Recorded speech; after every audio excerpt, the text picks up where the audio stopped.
Terus ambil dulu. Baik, kita mulai ya. Bismillahirrahmanirrahim. Assalamualaikum warahmatullahi wabarakatuh. Waalaikumsalam warahmatullahi wabarakatuh. Alhamdulillah, asbahna ala firatil Islam wa kalimatil ikhlas wa ala dini nabiyina Muhammadin sallallahu alaihi wasallam wa ala millati abina Ibrahim hanifa wa makana minal musyrikin asyhadu an la ilaha illallah wahdahu la syarika la nabiyya ba'da. Allahumma shalli ala sayyidina Muhammad wa ala ali sayyidina Muhammad. Baik anak-anak sekalian, hari ini kita masuk ke dalam episode Perang Khandaq. Ya, kemarin sudah kita pelajari mengenai putra-putri Nabi Muhammad SAW. Juga kita sudah mempelajari mengenai sejarah hijrah ya, karena memang kemarin momennya adalah momen tahun baru Islam. Sekarang kita lanjutkan kisah Nabi Muhammad SAW ke yang terjadi pada saat Perang Khandaq. Ini luar biasa seru banget nih teman-teman. Kalau misalkan nanti Perang Khandaq ini akan berepisode-episode nih. Jadi pastikan kalian mengikuti setiap episodenya, jadi tahu kenapa terjadi seperti ini, apa yang terjadi dan siapa tokoh-tokohnya. Ada peristiwa luar biasa yang terjadi dalam peristiwa Khandaq. Jadi Perang Khandaq ini terjadi, lebih tepatnya adalah setelah Perang Uhud ya. Jadi Perang Uhud itu di mana Rasulullah dan kaum muslimin mengalami kekalahan, Masya Allah. Itu adalah qadarullah. Jadi memang sudah takdir Allah bahwa kaum muslimin sallallahu alaihi wasallam pada saat itu memang mengalami kekalahannya.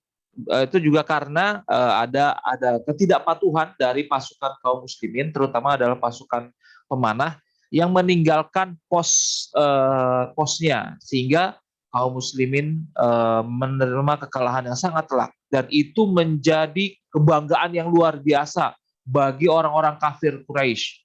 Orang-orang Mekah kafir Quraisy itu bangga sekali, senang. Mereka pulang dengan penuh kebanggaan, yang sebelumnya mereka kalah di Perang Badar, kalah telak, sekarang mereka memenangkan pertempuran itu dengan sangat gemilang. Mereka gagah sekali maju masuk pulang kampung ke kota Mekah dengan bangga menabuh tabuhan, memainkan musik, penyanyi-penyanyi, pesta 10 hari 10 malam, setiap malam hampir setiap hari pesta mereka merayakan kemenangan itu. Sedangkan apa yang terjadi dengan kaum muslimin, Masya Allah. Ini hikmah yang luar biasa kita ambil dari pelajaran perang Uhud kemarin ya. Ketika Rasulullah SAW dan kaum muslimin mau kembali nih, udah selesai perang, masih ingat nggak teman-teman?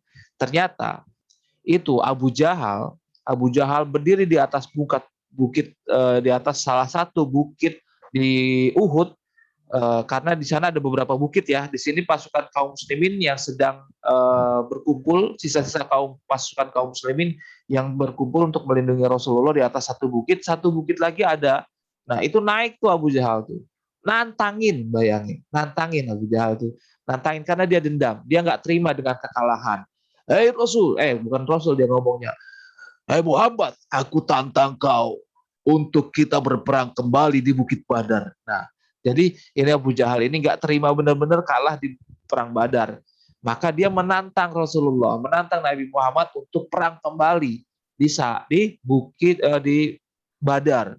Nah, sebenarnya setelah Perang Uhud ini, sebelum Perang Khandaq ada Perang Uhud, Perang Khandaq, di tengah-tengahnya itu ada perang-perang kecil. Salah satunya adalah Perang Badar. Badar kecil, Badar Sogir, Perang Badar Sogir. Karena pede percaya diri, maka menantang. Muhammad, aku tantang kau untuk kita berperang lagi di Perang Badar. Aku tidak menerima kekalahanku di Perang Badar. Pada saat nanti Perang Badar yang kedua, aku yang akan memenangkan pertarungan. Ditantang duel kan. Duelnya tapi bukan 1 lawan 1, tapi tetap perangnya keroyokan. Nah, ketika waktunya tiba, itu kaum muslimin itu udah beberapa bulan berlalu, sudah recovery. Pada saat itu kaum muslimin juga mendapat banyak ejekan, dibully kaum muslimin di kota Madinah. Dibully sama siapa? Siapa lagi kalau bukan kaum munafik, yang dipimpin oleh siapa? Pemimpin kaum munafik, masih ingat nggak? Abu Sufyan. Bukan, yang di Madinah. Iya, kalau Ubay. Betul. Abdullah bin Ubay bin Salul. Abdullah bin Ubay bin Salul, benar sekali. Oh, Masya Allah. Ini kenapa PC Mr. Andri jadi berbayang begini, tebus pandang. Ya, Abdullah bin Ubay bin Salul. Nah, tuh, tebus pandang kan. Abdullah bin Ubay bin Salul tuh, dia bilang begini, ketika mereka perang, mereka bilang mereka nggak ikut perang. Mereka awalnya ikut tuh. Mereka awalnya ikut ketika perang Uhud tuh, mereka awalnya ikut, tapi ingat nggak ada 300 orang yang pulang. Ya, 300 orang yang kembali ke Madinah. Mana? Iya, masih ingat nggak yang ketika perang Uhud mereka 300 orang itu kembali pulang, nggak mau ikut. Siapa yang ngomporin, siapa yang nyebarin berita hoax, yaitu Abdullah bin Salul. Terus ketika sudah pulang, Abdullah bin Salul ngeledek, ngebully pada kaum muslimin. Makanya nggak usah ikut perang. Oh, untung ya kita nggak ikut perang. Lihat tuh, kalah tuh kita. Udah banyak yang mati lagi. Untung kita nggak ikut perang. Itu Abdullah bin Salul tinggal di Madinah, ngaku-ngaku muslim, tapi dia malah menjelek-jelekan kaum muslimin. Dan sekarang banyak seperti itu. Banyak orang yang mengaku Islam, tapi malah menjelek-jelekan Islam. Malah menyerang Islam, menanyakan ajaran-ajaran Islam. Kenapa ajaran Islam begini? Kenapa pergi haji harus ke Mekah? Kenapa nggak di sini aja kita bikin Ka'bah sendiri? Buang-buang duit pergi haji. Nggak ada kayak gitu, orang-orang kayak gitu. Saat ini di Indonesia ada orang-orang yang ketika kita membantu Palestina tuh, mendonasi, ada tuh orang-orang yang bilang, ngapain bantu-bantu Palestina jauh-jauh, udah saudara-saudara dekat kita aja, teman-teman kita, orang-orang Indonesia yang dibantu. Ada yang begitu.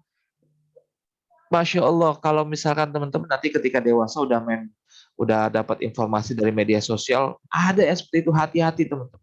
Kalian jangan sampai terjebak sama orang-orang yang modelnya seperti itu. Karena memang dari zaman Rasulullah SAW, orang-orang munafik itu memang ada. Orang yang bilang dirinya Islam, tapi malah menjelekkan Islam. Nah, kalau dulu ada Abdullah bin siapa tuh Abdullah bin Ubay bin Salul. Ya, Abdullah bin Ubay bin Salul. Sini juga ada. Yaitu siapa dah? yang kalau dulu namanya Abu Bakar, Abu Jahal, Abu Lahab. Kalau sekarang ada yang namanya Abu Jandal. Itu yang bilang-bilang dia Muslim tapi menjelek-jelekan Islam. Masya Allah. Mudah-mudahan kita jauh. Hah? Yang bonyok itu yang di penjara itu kan Ya. ngaku Islam tapi malah ngejelek-jelekin Islam. Dia bukan Islam. Sama bapaknya Fatih. Dia bukan Islam dia. Iya, yang debat sama bapaknya Gozi ya, ayah Abija Gozi yang di itu. Nah, tapi kita nggak bahas itu. Udah lama.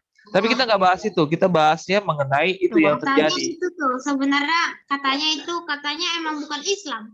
Iya, katanya sih. Makanya kan saya bisa dibilang mungkin dia ngaku-ngaku Islam gitu. Mungkin dia ngaku-ngaku Islam, tapi ya untuk menyerang Islam gitu. Pas ternyata iya. Nah, udah kita tinggalkan itu. Yang penting intinya hati-hati. Nanti kita akan bertemu dengan orang-orang yang model seperti itu.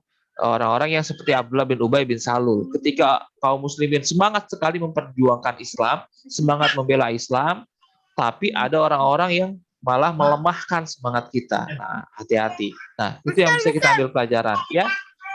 Itu termasuk syahid bukan? Yang mana? Yang meninggal. Ya, kalau mereka muslim dan berjuang murni karena Allah Subhanahu wa taala, niatnya karena Allah Subhanahu wa taala dan ini adalah perintah Allah dan Rasulnya, meninggal. Tapi kalau yang niatnya karena wah, nggak enak nih diajak nih. Oh iya, nanti kita lagi dikucilkan sama kaum muslimin. Udah ikut aja lah. Nah, niatnya udah beda. Biasanya kaum muslimin kaum munafik seperti itu, dia ketika di depan Nabi dia ngaku-ngaku muslim gitu. Tapi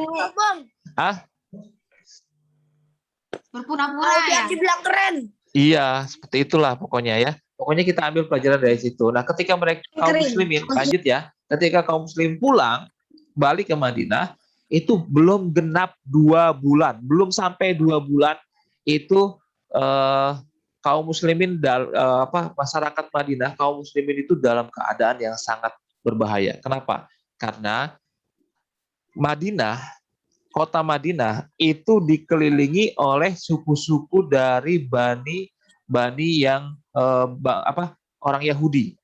Dari orang Yahudi di situ ada Bani Koinuko, suku Koinuko, ada suku Nadir, ada suku Quraidah, dan semuanya itu adalah orang Yahudi. Orang Yahudi ketika Nabi Muhammad dan kaum muslimin sampai ke Madinah menyebarkan Islam sehingga Islam menyebar, itu udah gak seneng banget. Tapi karena mereka kecil, jumlahnya sedikit, tapi dia nggak berani berperang langsung berhadapan dengan kaum muslimin. Mereka punya sifat licik, mereka bikin rencana bagaimana caranya kaum muslimin kalah tanpa mereka berperang dengan kaum muslimin. Begitu. Jadi orang Yahudi itu bagaimana caranya kita nggak ikut perang tapi Muhammad mati gitu, Muhammad meninggal. Bagaimana kaum muslimin kalah terusir dari Madinah tapi kita nggak ikut. Maka mereka membuat rencana-rencana. Nah, dan ada satu sebab ketika itu ada seorang muslimah, sahabiah yang sedang berbelanja di perkampungan mereka. Belanja datang, terus digodain sama anak-anak muda orang Yahudi. Nah, nanti cari-cari nama sahabiahnya atau muslimahnya itu siapa belum ketemu. Tapi di sejarah, di buku dijelaskan bahwa ada seorang muslimah yang pergi berbelanja di perkampungan mereka, digodain, disuruh lepas. Itu kan ada yang pakai cadar, suruh lepas cadarnya, suruh buka hijabnya. Nggak mau kan? Mana mungkin muslimah suruh lepas jilbab dia lepas, terus buka jilbab, nggak mau. Akhirnya diisengin sama pemuda-pemuda Yahudi ini. Bajunya itu dicantolkan secara diam-diam ke paku atau besi yang mengait seperti ini. Nah, ketika muslimah itu pergi, nyangkut tuh muslimah pergi itu, buru-buru kan, karena digodain terus, buru-buru. Akhirnya apa yang terjadi? Robek bajunya, tersingkap auratnya, Masya Allah, itu malu bener luar biasa sampai nangis muslimah itu. Ada kaum muslimin, yang melihat itu. Apa yang kalian rasakan ketika kalian melihat ada muslimah yang dilecehkan seperti itu? Ajak Baywan. Ajak Baywan. Game Ajak Baywan. Ajak Baywan. Tapi gimana perasaannya? Kesel nggak? Mau membela nggak? Iya. Tolongin. Nah, itu yang dilakukan oleh kaum muslimin yang orang Islam yang tadi itu. Salah satu sahabat yang melihat itu langsung mencabut pedangnya. Mencabut pedangnya karena memang sudah suatu hal yang biasa ketika orang-orang pergi kemana-mana bawa pedang, itu udah biasa. Seperti halnya mereka yang membawa pulpen buat pelajar gitu, tuh di sana bawa itu HP. Biasa. Iya, bawa HP sekarang. Jadi mereka bawa pedang itu udah biasa, maka dicabut pedangnya, langsung ditebas itu orang salah satu pemuda yang mengganggu itu, meninggal kan. Akhirnya karena dia sendirian, sedangkan pemuda-pemuda Yahudi itu banyak, maka orang Islam itu, pemuda Muslim tersebut dikeroyokin, digebukin habis. Sampai bonyok, sampai meninggal dunia. Nah, muslimah yang tadi yang diselamatkan langsung merapikan pakaiannya, menutup kembali auratnya, lari langsung menuju Masjid Nabawi, masjidnya Nabi. Di sana ada Nabi Muhammad SAW. Ini yang terjadi di perkampungan Bani Koinuko. Nah, ini Bani Koinuko, salah satu Yahudi dari Bani Koinuko yang melakukan itu. Maka lapor sambil nangis-nangis, "Ya Rasul, aku dilecehkan. Ada seorang pemuda yang membelaku. Dia dibunuh, dikeroyok ya Rasul." Akhirnya apa yang Rasulullah SAW lakukan? Rasulullah mengumpulkan para sahabat dan kaum muslimin. Siapkan pedang kita, persiapkan tameng kita. Kita akan menuju perkampungan Bani Koinuko. Benar, pada saat itu mereka langsung semangat membawa pedang dan peralatan perang mereka. Rombongan sekitar beberapa ratus orang menuju perkampungan Bani Koinuko. Di sana melihat dari kejauhan, itu ada pasukan kaum muslimin, ada pasukan Muhammad datang, apa yang terjadi? Jangan-jangan mereka mau membalas pemuda yang sudah kita bunuh itu. Mereka ketakutan. Salah satu sifat dari orang Yahudi itu pengecut. Takut mereka. Udah sedikit pengecut. Mereka licik dan mereka apa? Mereka itu belagu gitu. Bahasa sekarang songong ya, songong, udah sedikit belagu. Ketika disamperin tuh sama pasukannya kaum muslimin, nggak langsung diacak-acak, nggak langsung diacak-acak, nggak langsung dibantai, nggak langsung dibantai kan? Karena enggak, kaum muslimin, pasukan muslim nggak begitu, ditawarkan, kalian pergi atau mati di sini gitu. Akhirnya mereka memilih pergi, diusir dari wilayah perkampungan Madinah itu, karena Madinah kota, pusat kota, itu wilayah sekitar Madinah itu ada perkampungan lainnya, yaitu dari Bani Yahudi, Koinuko dan Raudhoh, Bani apa lupa Mr. Andri, diusirlah mereka. Diusir itu orang Yahudi itu, benar diusir. Akhirnya mereka semuanya satu kampung itu pergi, membawa peralatan, membawa barang-barang, harta benda mereka pergi. Pindah nggak tahu kemana. Ada yang pindah ke Syam, ada yang pindah ke Badar. Badar itu kotanya orang Yahudi dulu itu. Mereka pergi semuanya. Iya, mencar mereka karena diusir kan. Ya mau gimana, daripada perang pasti kalah. Mereka pengecut, mereka nggak mau. Akhirnya mereka pergi dan dibiarkan pergi. Ya. Tulisan Koinuko gimana? Bani Koinuko itu sebentar. Tulisannya seperti ini. Mau tulis di luar. Ya, boleh tuh, dicatat tuh. Where? Tunggu Mana, sebentar. Mister? Tunggu sebentar. Nah, satu. Ada tulis tiga. Oke, hari ini kita akan membahas mengenai 3 bangsa Yahudi yang menyebabkan perang Khandaq terjadi. Nah, ini. Yang satu adalah Bani Kainuko. Jangan gitu. Nah, Kainuko.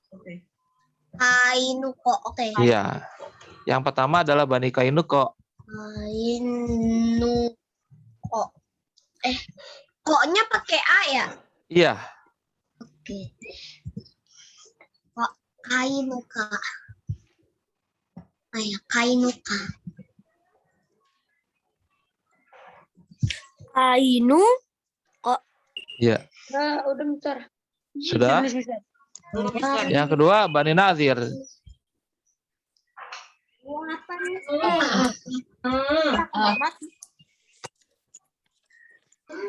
Banget.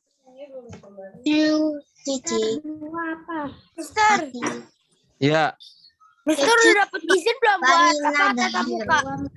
Sudah, alhamdulillah sudah. Insya Allah tanggal 1 nanti diinformasikan. Insya Allah bulan Oktober kita sudah ya tatap muka, tapi tatap mukanya masih terbatas ya. Tatap mukanya masih terbatas, nanti diinformasikan. Tatap mukanya masih terbatas, jadi teman-teman baru bisa mendapatkan kesempatan 2 pekan sekali ke sekolah karena ya pelan-pelan. Apa Mister? Penting masuk sekolah. Iya betul, bertahap aja ya. Bertahap karena kita mengikuti peraturan, nggak boleh seluruhnya harus 50% dulu. 50% juga harus menyesuaikan dengan kelas karena kelas kita kecil, nggak besar, jadinya nggak bisa 50%, jadi 25%. Kalau offline-nya pakai seragam nggak Mister? Pakai, sepertinya pakai. Nanti teman-teman. Baju saya udah nggak buat kamu, nanti celananya udah agak Iya. sempit. Sebisanya, misalkan. Setengah Mister. Kalau iya nggak apa-apa, kalau celananya nggak muat mas, pakai celana yang lain nggak apa-apa. Tapi masih Celana panjang. Mister saya. Ya. Celana panjang saya pada haji di rumah. Mister yang ketiga apa? Ya, tunggu sebentar. Misalnya lupa Bani Koiniko, Bani Nazir. Untuk sementara ini, ya, silakan. Udah belum tulisnya? Apa kabar Mister? Udah. Yamet Yang lagi udah sih, Bang Yamet. Bani Nabi lagi. Bani itu suku ya, Bahasa Indonesia suku Bani apa tadi? Nadir. Nah, Nadir. Udah ya Bani Nadir ya. Bani apa lagi tadi lupa? Bani Bani Quraidah. Israil. Raido. Kuraido. Nah, Bani Quraidah ini nanti yang berkhianat di akhir-akhir ketika perang. Jadi Bani Quraidah itu memiliki benteng. Jadi karena sifatnya penakut ya, orang Yahudi itu mereka bikin perkampungannya itu seperti dikelilingi benteng tinggi gitu. Jadi, Bani Quraidah ini membuat benteng yang memisahkan antara bagian belakang dari kota Madinah sama ya. Tadi judulnya apa? Tadi judulnya adalah latar belakang terjadinya perang Bukan. Khandaq. Kaum Yahudi yang apa? Kaum Yahudi yang ini kaum Yahudi yang melanggar perjanjian kaum muslimin sehingga terjadi perang Khandaq. Udah ya? Apa Mister tadi? Ini suku Yahudi yang melanggar perjanjian sehingga terjadi perang Khandaq. Suku Yahudi yang melanggar perjanjian. Iya. Suku Tulis aja Mister, coba. Yahudi yang melanggar Udah Mister. Perjanjian. Yahudi yang melanggar perjanjian. Iya. Sebelum itu ada lagi Mister. Kenapa? Saya juga nulis perang Khandaq terjadi sebelum Iya. setelah. Saya kaum. Baik. Kaum bukan suku. Ya, boleh. Kaum Yahudi boleh. Kaum boleh ya. Boleh. Bingungnya bau. Oke, sudah ya. Ini Mr. Ante close ya. Bentar, Mister. Ya udah Mister. Udah ya. Ini Mr. Ante tutup ya. Oke, lanjut ya. Ini ingat-ingat nih. Suku Kunaiko, suku Kainuko, suku Nadir, suku Quraidah ya. Iya. Baik. Araraki mochi. Ayo yang nyanyi stop dulu ya. Aduh. Kakak. Pakai nyanyi jamet lagi. Oke, kita lanjut ya. Pertama tadi kita bahas suku Kainuko karena memang kenapa Rasulullah SAW mengusir mereka karena mereka melanggar perjanjian. Jadi ketika Rasulullah SAW dan kaum muslimin berhasil menguasai kota Madinah dan memimpin kota Madinah, maka Rasulullah mengadakan perjanjian. Kaum muslimin mengadakan perjanjian dengan suku-suku yang ada di sekitar Madinah. Ini untuk menjaga keamanan dan ketertiban kota Madinah. Salah tiganya adalah Bani Kunaiko, Bani Nadir, dan Bani apa tadi? Quraidah. Salah satunya adalah itu. Mereka salah satu poin perjanjiannya adalah tidak boleh saling mengganggu. Dalam artian ya hidup rukun gitu. Hidup rukun, nggak boleh ada saling mengganggu. Salah satu suku mengganggu suku Madinah atau orang-orang Madinah nggak boleh. Dan Bani Kainuko melanggar itu dengan mengganggu salah seorang muslimah dan membunuh salah satu orang muslim yang membela kaum muslimah tersebut, sehingga Kainuko diusir. Tapi nggak berhenti di sini nih. Dari di sini suku Kainuko tersebut sangat tambah benci. Padahal kebencian itu kan berasal dari salahnya dia sendiri kan. Kenapa bikin masalah ya? Kan udah ada perjanjiannya, nggak boleh saling ganggu. Mereka yang bikin masalah. Padahal jadi mereka yang salah. Tapi mereka tambah benci. Sebenarnya kebenciannya bukan karena mereka diusir. Tapi kebenciannya karena sejak bahkan Rasulullah SAW belum diangkat menjadi seorang nabi, itu mereka udah sangat benci sama Muhammad. Kenapa? Karena mereka tahu Nabi Muhammad itu nabi. Mereka tahu banget, tahu persis seperti tahunya mereka terhadap anak mereka. Bahkan dalam Al-Quran pun disampaikan, Allah menyampaikan dalam Al-Quran, orang Yahudi itu tahu benar kalau Nabi Muhammad itu adalah seorang nabi, benar-benar yang diutus. Tapi kenapa mereka benci? Karena mereka berharap nabinya itu dari golongan mereka. Karena tahu mereka dalam kitabnya mereka pun disampaikan bahwa akan ada nabi terakhir di akhir zaman dengan tanda-tanda ciri-ciri seperti ini. Ya, ketika Nabi Muhammad lahir kan itu ada tanda-tanda, ada bintang jatuh, ada cahaya putih. Itu tahu, itu ada tuh ciri-cirinya. Bahkan disampaikan secara detail di kitabnya mereka ciri-ciri nabinya itu seperti apa, kulitnya bagaimana, ada tanda kenabiannya di mana, seperti apa. Mereka tahu. Tapi karena Allah mengutus nabinya itu bukan dari golongan orang Yahudi, dari kaum Yahudi, mereka benci. Mereka nggak ngakuin itu. Mereka benci sama Muhammad. Walaupun mereka tahu itu adalah nabi beneran yang diutus, tapi mereka membenci. Jadi bencinya itu di situ intinya. Bukan karena mereka diusir. Nah, itu yang pertama, kejadian yang pertama. Kejadian yang kedua adalah Bani Nadir. Ini lebih parah lagi. Bani Nadir ini lebih parah lagi. Ini Bani Nadir merencanakan pembunuhan. Bani Nadir merencanakan pembunuhan terhadap Nabi Muhammad SAW.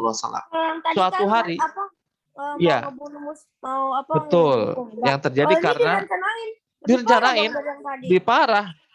Suatu ketika Rasulullah SAW dan sama beberapa sahabat, Abu Bakar, kalau nggak salah Abu Bakar sama siapa, satu lagi lupa nanti, sama Abu Bakar, menuju salah satu pemimpin dari Bani Nadir. Menuju rumah salah satu pemimpin Bani Nadir. Kalau rumah-rumah mereka kan di sana ya, itu bentuknya kotak. Atapnya nggak begini ya, atapnya rata. Atapnya rata bisa karena mereka gunakan atapnya itu untuk menjemur seperti hasil-hasil pangan mereka di atap. Jadi atapnya rata. Iya, dan lain sebagainya gitu. Jadi atapnya rata dan mereka ada kanopi-kanopi seperti di depannya itu kayak halaman ya gitu. Ketika Rasulullah datang ke sana, berniat baik nih Rasulullah. Kenapa? Karena ada kejadian di mana salah seorang kaum muslimin membunuh salah satu suku, salah satu warga dari suku Bani Nadir. Nah, perjanjiannya kalau ada yang melakukan seperti itu, membunuh, melukai dan sebagainya, harus membayar denda.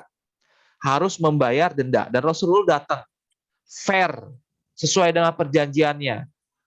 Terjadi pembunuhan gitu kan yang dilakukan oleh kaum muslimin, entah sebabnya wallahu alam kenapa, tapi fair. Rasulullah datang membawa uang sebagai perjanjian harus melakukan penebusan gitu. Dulu di sana kan nggak ada polisi, nggak ada pengadilan, jadi mereka mengadakan perjanjian-perjanjian seperti itu. Fair datang membawa sekantung uang untuk diserahkan, maka disambutlah oleh pemimpin Bani Nadir. Nah, pemimpinnya namanya ini yang akan menjadi otaknya perang Khandaq. Otaknya dalam artian biang keroknya. Biang keroknya yang terjadi menyebabkan terjadinya perang Khandaq ini nih, namanya nih. Pemimpinnya itu namanya tunggu sebentar, tadi lupa. Huyai bin Al-Akhtab. Nah, dicatat nih.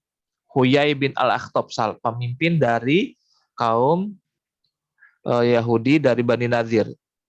Huyai bin Al-Akhtab. Dia berarti ya? Hah? Berarti dia rusuh dong? Rusuh. Ada perang? Pemimpin Bani Nadir. Yaitu Huyai. Gimana tulisannya sih? Nanti lihat dulu nih, nyontek Huyai. Ini parah Mister nyontek. Tadi nilainya dikurangin. Kan bukan ujian. Huyai bin Al-Akhtab. Apa pemimpin Bani Nadir? Iya, bin Al-Akhtab. Nah, ini dia pemimpin Bani Nadir yang merencanakan pembunuhan pada Nabi Muhammad SAW. Huyai bin Al-Akhtab.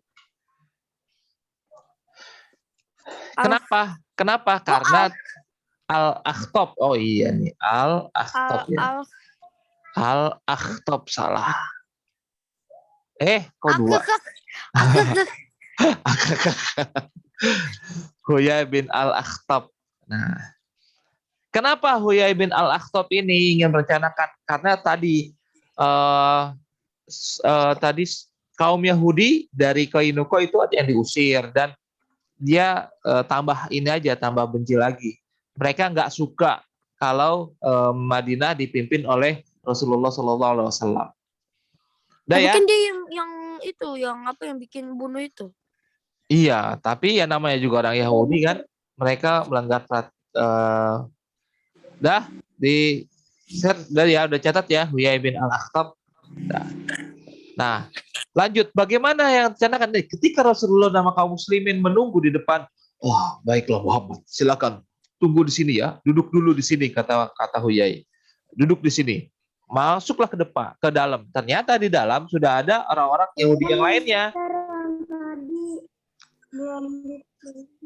Oh, belum ditulis. Sudah. Huyai bin Al-Akhtab. Oke, tenang aja kalau belum sempat ada. Ini whiteboard rekamannya. ya, Mister ya? Iya, whiteboard sharing. Oh, Udah ya? pantes kok bisa ke save. Kaget saya. Oh, ternyata Sudah ya? whiteboard. Huyai bin Al-Akhtab. Udah ya? Oke, lanjut. Nah, bagaimana caranya? Ternyata ketika Huyai mempersilakan Rasulullah untuk duduk bersama para sahabat. Ada apa ini? Sebentar. Nah, bersama para sahabat, duduk menunggu. Ternyata mereka berperilaku licik, di belakangnya mereka merencanakan sesuatu. Wah, temanku, ini kesempatan kita untuk melukai dan membunuh Muhammad. Bagaimana caranya? Itu lihat. Aku di dapur punya penggilingan yang terbuat dari besi atau batu besar. Kalau seandainya Rasulullah atau seandainya Muhammad itu dijatuhkan dengan ini, niscaya dia akan langsung mati karena sangat berat ini. Tapi ada orang Yahudi yang sadar bahwa nggak mungkin, pasti Muhammad tahu, karena dia yakin Muhammad itu nabi. Pasti ada yang ngasih tahu. Siapa yang ngasih tahu? Ya malaikat. Jangan, Muhammad pasti tahu. Pasti ada yang memberitahu Muhammad apa yang akan kita kerjakan nanti. Aduh, gimana ya? Siapa yang berani? Ya udah aku aja. Akhirnya mereka, salah satu dari mereka pergi naik ke atas, lewat belakang ke atas atap, siap menimpa. Rasulullah ada di bawah tuh, di depan pintu bersama para sahabat. Nah, udah mau bawa tuh, udah naik ke atas, udah mau dilempar. Tiba-tiba Rasulullah Shallallahu Alaihi Wasallam tiba-tiba pergi aja, nyelonong aja. Abu Bakar bingung. Rasul kemana? Iya, kemana ya? Kok tiba-tiba dia pergi? Kita susul nggak? Ini belum selesai. Kita tunggu. Mungkin sedang menyelesaikan hajatnya. Nah, salah satu ini bukan adab, tapi kebiasaan orang-orang ketika kalau kita kan ya sedang pergi kemana-mana gitu, kebelet itu langsung pamit cari toilet. Nah, di sana itu enggak, karena enggak ada toilet umum. Banyakan dari mereka ketika ngobrol terus kebelet gitu, pergi aja terus menyelesaikan hajatnya jauh di padang pasir, setelah itu kembali lagi. Itu yang ada di pikiran Abu Bakar. Ya kita tunggu aja, mungkin sedang menyelesaikan hajatnya gitu. Tapi lama nggak datang. Yang di atas juga berpikiran begitu, udah nyiapin, berat banget ini, kenapa Muhammad gak datang lagi nih. Akhirnya Abu Bakar dan sahabat satunya lagi langsung pergi mencari Nabi Muhammad, dan ternyata Nabi Muhammad sedang menyiapkan pasukan. Bingung kan? Sedang menyiapkan pasukan di Masjid Nabawi. Bingung kan? Wahai Umar, itu kenapa tiba-tiba Rasul menyiapkan pasukan? Apa yang terjadi? Tadi pergi, tiba-tiba nyiapin pasukan. Ditanya, wahai Rasul, apa yang sebenarnya terjadi? Engkau pergi tiba-tiba tidak ngasih tahu kami. Sebenarnya apa yang terjadi? Wahai sahabatku, mereka berusaha untuk membunuhku. Malaikat Jibril memberitahu aku, maka aku langsung pergi dari situ. Seandainya aku tidak pergi dari situ, aku pasti akan ditimpa batu besar oleh mereka. Maka sekarang kita akan menyiapkan penyerbuan ke Bani Nadir. Wah, semangat. Allahu Akbar. Wah, Masya Allah. Menyiapkan pasukan ke sana siap. Nah, tahu nggak teman-teman apa yang terjadi lagi? Maka ketika pasukan siap menuju perkampungan Bani Nadir dilihat dari jauh, langsung kegemeteran, ketakutan, sampai ngompol di celana mereka. Tiba-tiba aja datang Rasulullah, pasukan kaum muslimin. Nah, mau tahu selanjutnya? Tapi kita tidak bahas di sini karena waktunya sudah habis. Kita lanjut. Mister. Iya. Hanya kan kalau buang hajat kan harus di rumah. Kan kalau di padang pasir kan langsung kering. Ya iya, kan bersuci tidak hanya pakai air, bersuci bisa pakai tanah, bisa pakai batu gitu. Ya emang begitu dalam fikih seperti itu. Fikih bisa benda-benda yang digunakan untuk bersuci bisa daun, bisa batu, bisa kertas, bisa gitu. Tapi yang utama ya air. Yang utama ya air. Iya, yang utama air, Tapi kalau tidak ada itu ya bisa. Gitu ya. Oke, untuk apa yang terjadi selanjutnya dengan Bani Nadir dan bagaimana perjalanan menuju perang Khandaq ini, apa yang sebenarnya terjadi? Nah, ingat-ingat tokoh-tokoh yang tadi, bani-bani yang tadi, suku-suku yang tadi, yang menjadi biang kerok terjadinya. Iya. Betul. Dan pemimpin. Terus pemimpin Bani Nadir. Iya. Huyai bin Al-Asqaf. Ya. Betul. Nanti kita lanjutkan ke depan. Yuk sama-sama kita tutup depan. Ya, ada pertanyaan? Judul apaan? Nanti kalau kita tulis judulnya Judul apa nih? ikan. Ya tadi kan judulnya itu 3 suku yang melanggar perjanjian, sehingga terjadinya perang Khandaq. Oke? Ini kan perjanjiannya kan sama kaum Yahudi. Lalu kok kenapa jadi melibatkan orang-orang kafir Quraisy di Mekah? Kenapa orang kafir Quraisy di Mekah? Itu nanti kita lanjutkan kenapa sebabnya ya. Oke, kita tutup dengan baca hamdalah. Alhamdulillahirrahmanirrahim. Assalamualaikum warahmatullahi wabarakatuh. Ya, boleh kembali. Silakan, boleh kembali ke kelas masing-masing. Waalaikumsalam. Ya, sama-sama.